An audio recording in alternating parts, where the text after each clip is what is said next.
começar gravação. Começar a gravação aí. Então vamos lá. A aula é Lei de Tortura. Lei 9.455. Oi, Maria Luísa. Oi, Amanda. 9.455 de 1997. Já começamos a aula passada a falar sobre o assunto e conversamos, né? A diferença da vedação constitucional à tortura, até trouxemos aí uma interpretação histórica atrelada ao feito. Sim, falamos um pouquinho sobre a história, sobre pactos internacionais, tratados internacionais e deixamos bem claro que a vedação constitucional da tortura por si só não faz com que qualquer comportamento que se considera neste viés seja crime, porque o crime é taxado para o princípio da estrita legalidade por meio de um comportamento certo, taxativo e determinado. Tudo bem, tudo bem. Agora, a primeira coisa que eu quero falar com vocês é um mito. E a titia não sabe de onde veio esse mito, mas existe um mito. O mito é que alguns crimes, não sei por que cargas d'água, eles são trazidos como imprescritíveis. E aí se pergunta, a tortura é imprescritível? Ou seja, aquela conduta humana que não é atingida pelo lapso temporal sob qualquer hipótese. Não é atingida pelo decurso do lapso temporal sob qualquer hipótese. E eu não sei por que as pessoas falam crime hediondo é imprescritível. Bem, errado. Tortura é imprescritível. Bem, errado. Tráfico de drogas é imprescritível. Bem, errado. Gente, imprescritível é aquela conduta delitiva que não é atingida sob qualquer hipótese pelo lapso temporal transcorrido. Só que o crime que é imprescritível está assim previsto na Constituição Federal. E olhem, eu vou pedir para vocês especial atenção, por favor, olho na tela. Os delitos imprescritíveis, por obviedade, eles vieram trazidos no artigo 5º da Constituição. Racismo, inafiançável e imprescritível. Racismo. Olha que não é nem hediondo, né? E é imprescritível. Outro, inafiançável e imprescritível. Ação de grupos armados, civis ou militares, contra a ordem constitucional e o Estado democrático de direito. Ação de grupos armados, civil ou militares, que atentem contra a ordem constitucional e o Estado democrático de direito. A par disso, então, já fica esclarecido de uma vez por todas. A tortura é prescritível. Crime hediondo é prescritível. Tráfico de drogas é prescritível. Os únicos crimes que são insuscetíveis de prescrição, ou seja, que não são atingidos pelo decurso do lapso temporal, é racismo e grupos armados, civis ou militares, que atentarem a contra o Estado democrático de direito, b contra a ordem constitucional. Tudo bem? Tudo bem? Então já saímos de um mito. Agora eu vou repetir. Vale lembrar, se liga. O que é crime de tortura? No que consiste o crime de tortura? Vamos responder isso sob o viés meramente... Meu, essa luz está horrível, hein? Vamos responder isto sobre um viés meramente formal? Sob o viés meramente formal, nós podemos falar que é crime de tortura aquilo que veio tipificado. Vamos ser um pouquinho mais técnico, me perdoe. A conduta humana tipificada em lei penal incriminadora. O que é crime de tortura? Sob o viés formal, conduta humana tipificada em lei penal incriminadora. E nada mais. Repito, e nada mais. Certo? Ou seja, pelo princípio da estrita legalidade, qualquer forma de tortura é vedada nesse ordenamento jurídico. Por quê? Porque faz alusão à Constituição Federal, no seu artigo 5º. Veda-se a tortura e qualquer tratamento desumano, cruel e degradante. O artigo 5º vedou tortura, qualquer forma de tratamento cruel, desumano e degradante. E digo mais, por estar no artigo 5º, tem natureza principiológica, interpretação extensiva, irradia-se por toda a ordem jurídica. Ok, mas o que é tortura? É aquela conduta humana taxativa, certa e determinada, prevista em lei federal, qual seja 9.455 de 1997. Assim sendo, sem medo de errar, nós vamos analisar então a lei. Qual lei, professora? Óbvio, a Lei 9.455 de 97. Vamos lá. Artigo 1º, inciso 1. Vejam, nós vamos começar então vendo o que é crime de tortura na Lei Federal pelo artigo 1º, inciso 1. Certo? Este artigo 1º, inciso 1, é bem legal que ele já começa trazendo 3 modalidades de torturas distintas. A linha A, a linha B e a linha C. Ele traz, então, 3 modalidades de tortura distintas. Vamos começar. Artigo 1º, inciso 1. Núcleo do tipo ou verbo nuclear. Tá aqui. Constranger alguém. Qual é a conduta humana? O núcleo do tipo constranger. Qual é o meio de execução? O famoso modus operandi do delito. Violência ou grave ameaça. Causando-lhe, olhem, e aqui nós estamos diante do que é chamado elemento objetivo normativo. Professora, boiei. Boiou não. Vamos voltar, vamos fazer alusão à teoria geral do delito. Retomando a teoria geral do delito, nós temos... Oi, alguma dúvida?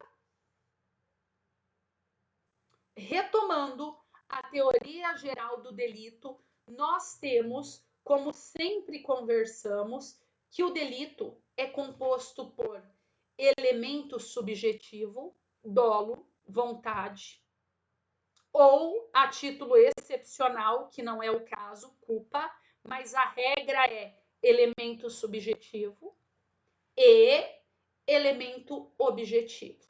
O elemento subjetivo é a intenção, é a vontade. E o elemento objetivo é praticar efetivamente o que está previsto no tipo penal. É aquele exemplo que eu trago para vocês. Eu, Natália, estou voltando de Cancún, uma mochila nas costas.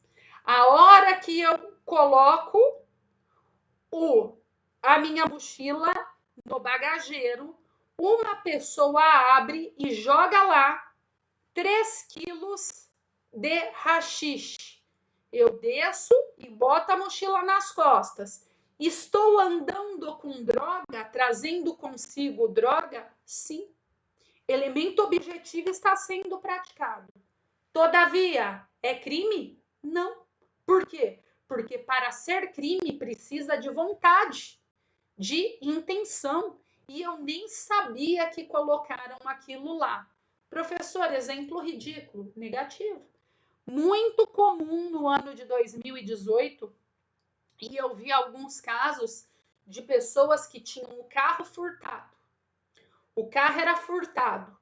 E, de repente, essa pessoa, depois de 6 meses, achava o carro próximo ao Paraguai, depenado. Por quê? Porque levavam o carro para lá e enchiam o carro de droga.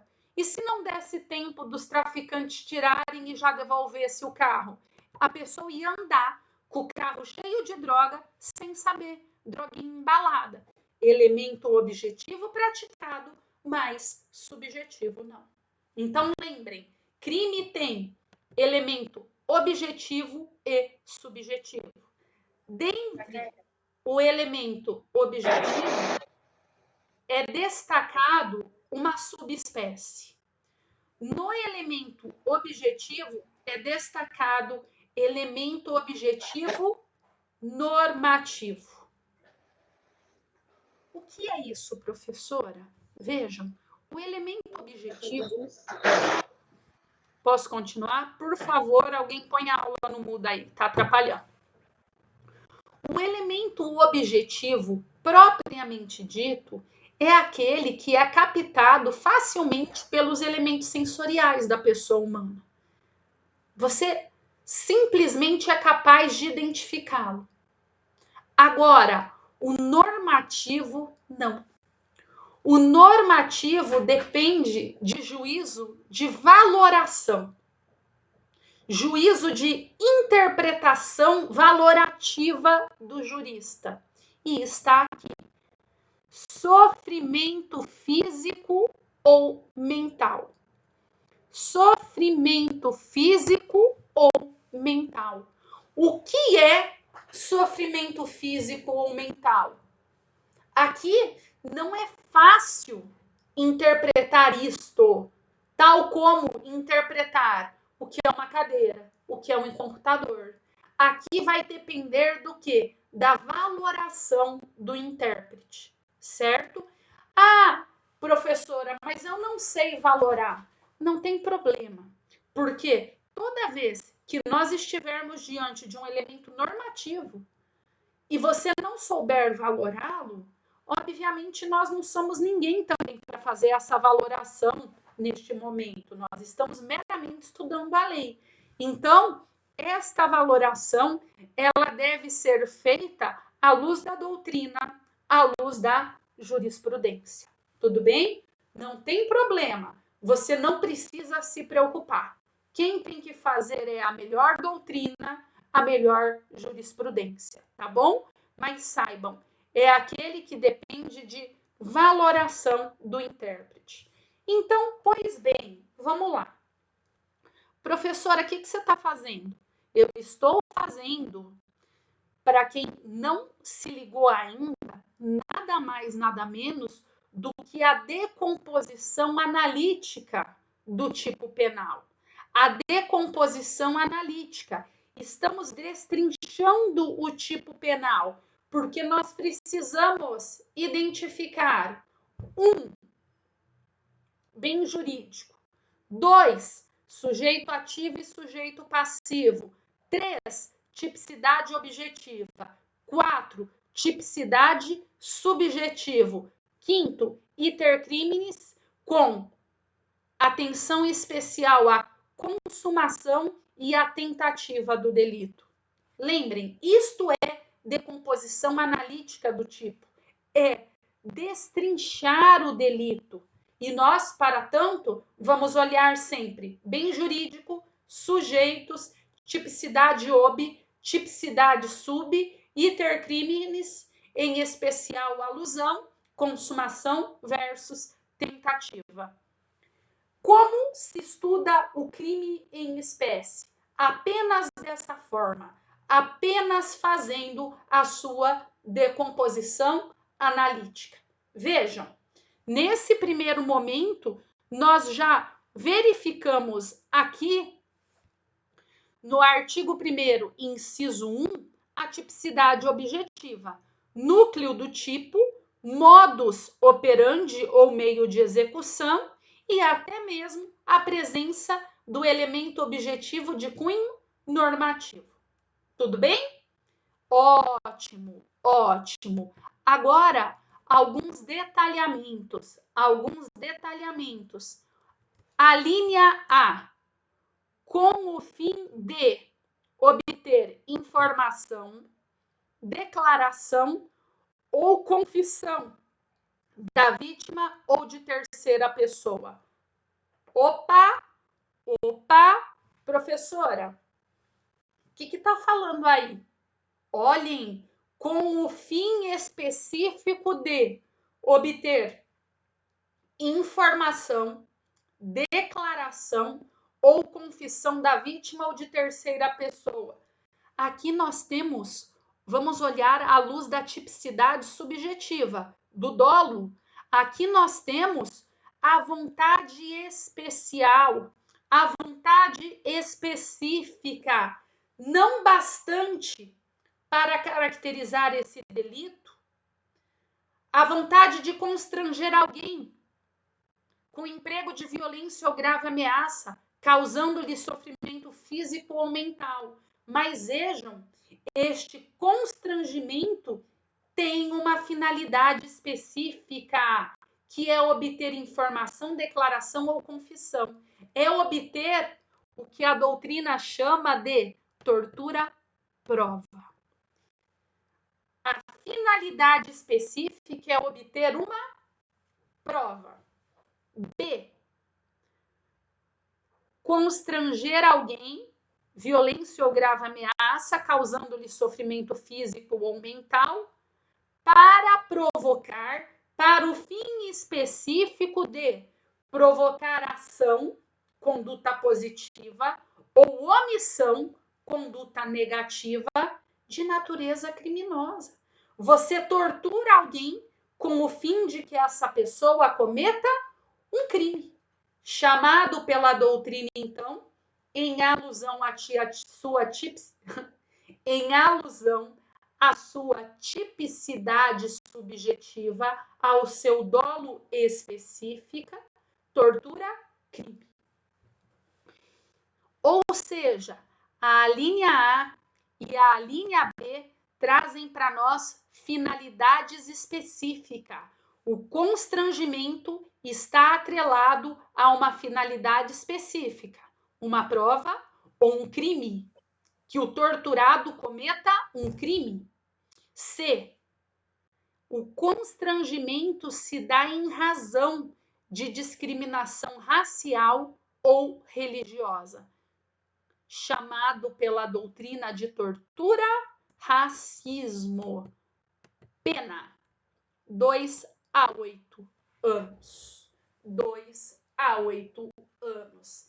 Então, o artigo 1º, inciso 1, possui o chamado delito incongruente, porque a sua vontade ela é mais do que praticar a tipicidade objetiva.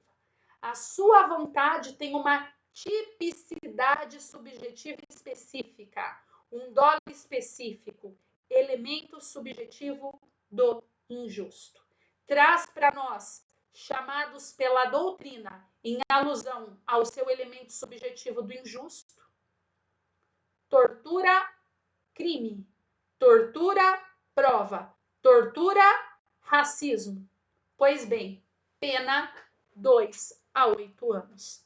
Primeira coisa, toda vez que nós vamos estudar um delito, fazendo aí a sua decomposição analítica, primeira coisa, bem jurídico. Incolumidade pessoal. Isto quer dizer integridade corporal e a saúde física e psicológica das pessoas. Incolumidade, abrange toda a integridade corporal, física e mental das pessoas, certo? A incolumidade é o resguardo da integridade física e psíquica, física e mental, em sentido amplo. Incolumidade pessoal, tanto física quanto psicológica. Superado. Agora, voltamos. Tipicidade objetiva. Tá fácil. Qual é a conduta humana, o núcleo do tipo, o verbo nuclear? Tá aqui. Constranger. Constranger. Constranger. Vamos voltar? Constranger alguém com emprego de violência ou grave ameaça. A conduta, o núcleo, tá aí. Constranger. Lembre-se, a parte central do crime é a conduta humana. Afinal, não punimos na seara criminal fatos da natureza, condutas de animais e etc. O direito penal se preocupa com a conduta humana. Nada de caso fortuito, força maior, nada de ato reflexo, de um reflexo, nada de comportamentos de animais. O que nós queremos são condutas humanas. Tudo bem? E aí eu pergunto, o que é constranger? Constranger é coagir, submeter, é reduzir a atos que a vítima está obrigada a realizar. É submeter a vítima àquele comportamento. Submeter a vítima àquele comportamento. Vamos repetir? O que é constranger? É submeter a vítima a determinado comportamento. Qual é o comportamento, Natália? Qual é? Primeiro, para que ela nos dê uma prova, informação, declaração ou confissão. Submetê-la é constrangê-la para que ela nos dê uma prova. Para que a vítima provoque uma ação ou omissão de natureza criminosa. Para que a vítima, você submete ela, constrange ela para que ela pratique um crime. E agora, especial relevo, a linha C. Você submete ela, constrangendo a praticar um comportamento em razão de discriminação racial ou religiosa. Liga o radar. Veja, a linha C, ela não impõe um comportamento ao torturado. A linha A impõe, constrange para que dê uma prova. A linha B impõe ao torturado um comportamento que pratique um crime. E a linha C? Constranger, submeter em razão de discriminação racial ou religiosa. Veja, diferente da linha A, diferente da linha B, não se exige da vítima a submissão a um comportamento. Porquanto a doutrina aqui fala que nós estamos diante de uma impropriedade. Para parte da doutrina, é uma impropriedade de termo, uma impropriedade terminológica. Por quê? Porque tipificou a conduta constranger, sendo que não exigiu a contraponto do torturado qualquer submissão a determinado comportamento. Então, veja, a linha C usou o termo errado. Trata-se de impropriedade terminológica. Esta é a primeira corrente. Segunda corrente. Não é uma mera impropriedade de termo, é uma impropriedade verdadeiramente técnica. Por quê? Porque em que pese tenha sido usado o núcleo do tipo constranger, o que denota que o torturado pratique um comportamento, não exigiu qualquer comportamento dele. Logo, é uma falha técnica, é mais severo, é um erro técnico, porque deveria ter usado ou um outro núcleo do tipo, ou um outro termo, ou então que se exigisse do torturado um comportamento. Há então essas duas correntes. Primeira, impropriedade terminológica, usou o núcleo errado. Segundo, impropriedade técnica, porque errou ao não exigir do torturado que fosse submetido, reduzido a algum comportamento. Professora, qual é o uso? Não tem problema, gente. Aqui nós não vamos discutir sexo dos anjos. Não sei se vocês tiveram aula com a professora Estela, ela que falava isso. Não vale a pena discutir sexo dos anjos. O que nós temos que nos atentar? Simples. Lembrem, a linha C não se exige nenhum comportamento submetido ao torturado. Ela é diferente, ou porque o legislador errou o termo, ou porque ele agiu sem rigor técnico. O que você tem que se lembrar é que na linha C, bastante que o constrangimento mediante violência ou grave ameaça seja em razão de discriminação racial ou religiosa, não se exigindo do torturado qualquer comportamento, ao revés da tortura prova, ao revés da tortura crime. Tudo bem?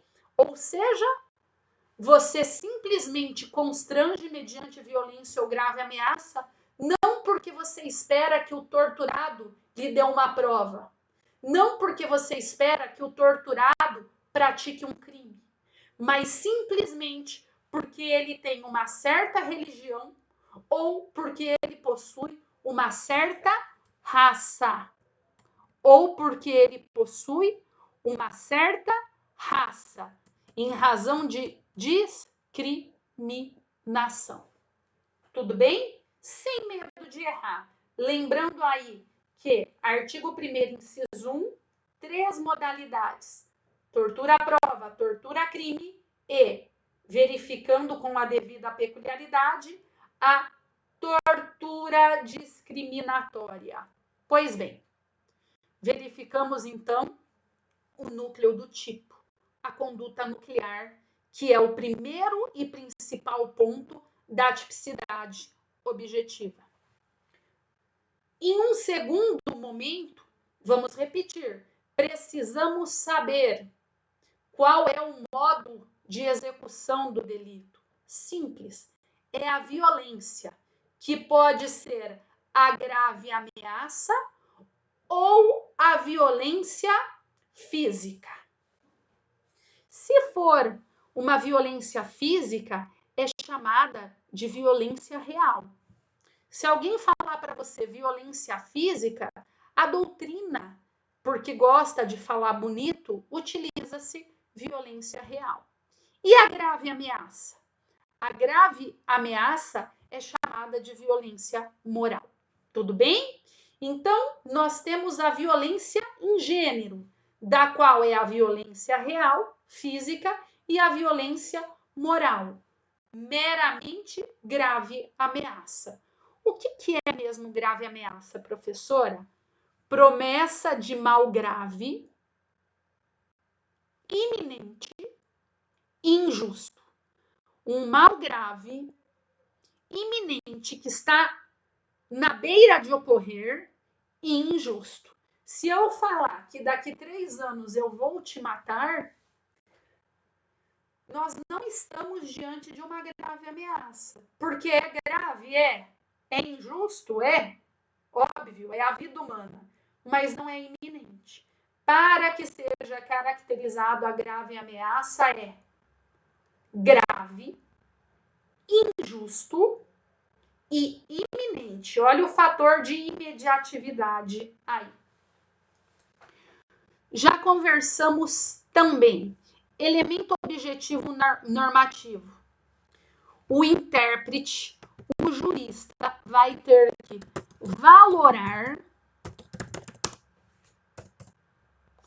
valoração do que é sofrimento físico ou moral. O que é sofrimento físico ou moral?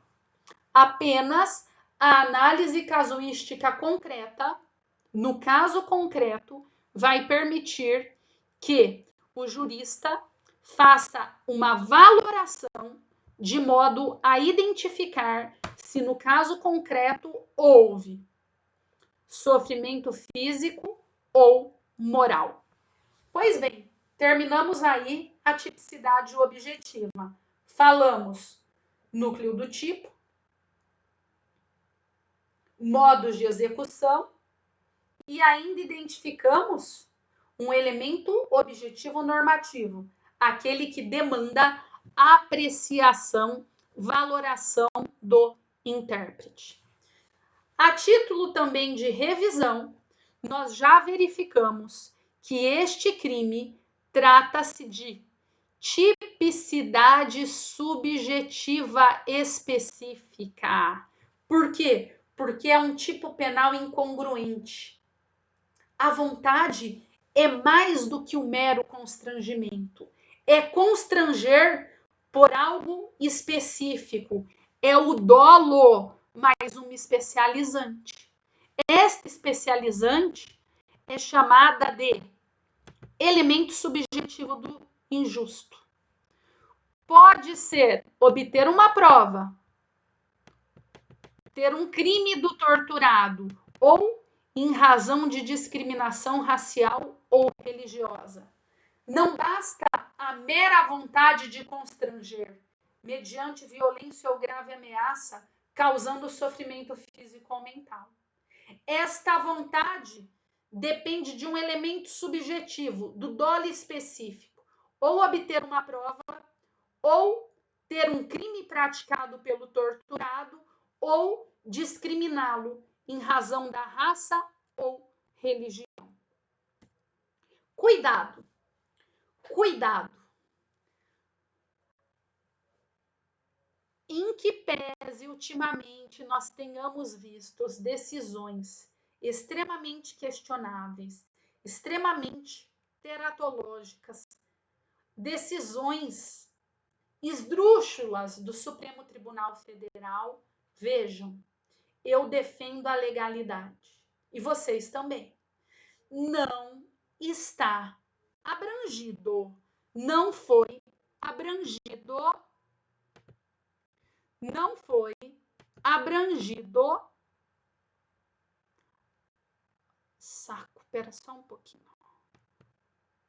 Não foi abrangido a tortura em razão de discriminação homofóbica. Não foi abrangido. Gente, eu vou travar a aula. Voltamos em 3 minutinhos que vai acabar aqui. Só um pouquinho. A gente já volta.